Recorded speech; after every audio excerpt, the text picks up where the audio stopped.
listahan na to na kung magkarambulan ngayon dito, gago aawat ako sa Luzon Tournament yun.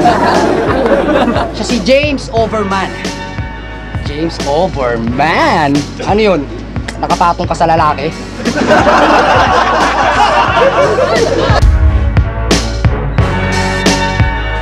Ibabalato ko na sa'yo ang gabi. Bulbul na natili ka na langging.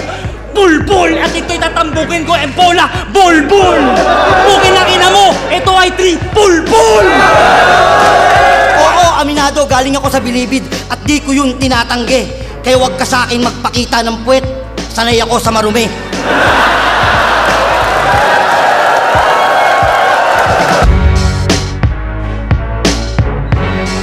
Balibalita nahirapan sa'yo si Saki. Matibay pa daw mukha mo kay Wally.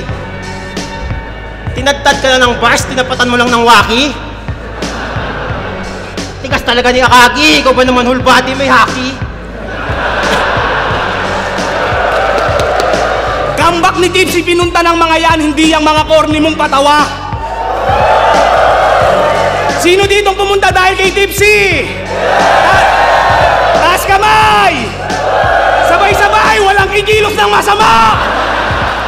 Unang bola, numero 4! Tignan mo, dalawang produkto pa yung pinopromote ko, sir. Kaya sa'yo na yung bars, wordplay, multi, basta sa akin mga customer. Ngayon punta naman tayo sa pagiging buraot mo ng clothing kasi nakakailang na. Balita ko kada tapos daw ng event, nakakailan ka. Nagdi-display pa lang sila, Papa Benji. Yung mga yan, puta dinidikitan na.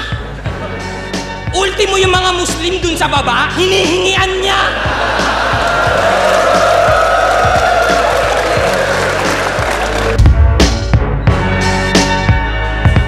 Eto pa sabi niya kay Lipcram, anong LK? Baka LJ kasi yung pagiging GOAT, hindi mo deserving. Hindi mo deserving? Baka hindi mo deserve. Ginawa niya lang deserving para ma-rhyme sa kasunod na Kyrie Irving. Mag-aral ka ng English. Huwag kang absent. Dapat perfect attending. Tanginas lang, halos 4 na taon na tayo rito. Nasaan yung sayo? Ha? Yung flip top, paano ka naloko? Minsan ka nalang manalo, dinawi pa yung boto.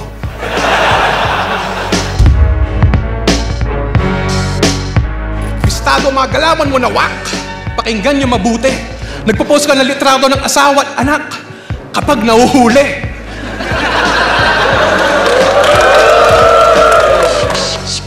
Itutupik at pag-uuntugin ko ang utak mo at talampakan. Sisisirit ang bugtong sa isip ko to bubutasan at ganito ang gagawin ko sa mga hindi magpapalakpakan.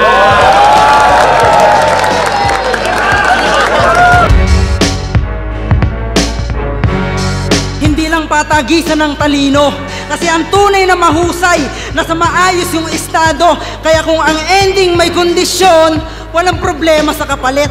Magbasa ka na lang ng comment, baka panalo ka na ulit. Nakita nyo naman, mula round 1 hanggang quarters, nakikipagdigmaan. Ultimo si Rapian pagkatalo, hindi mapaniwalaan. Sa iyong semi sana naganda ka, o gusto lang kitang palaan. Dahil sa squatter, manggagaling ang pinakamahirap niyong kalaban.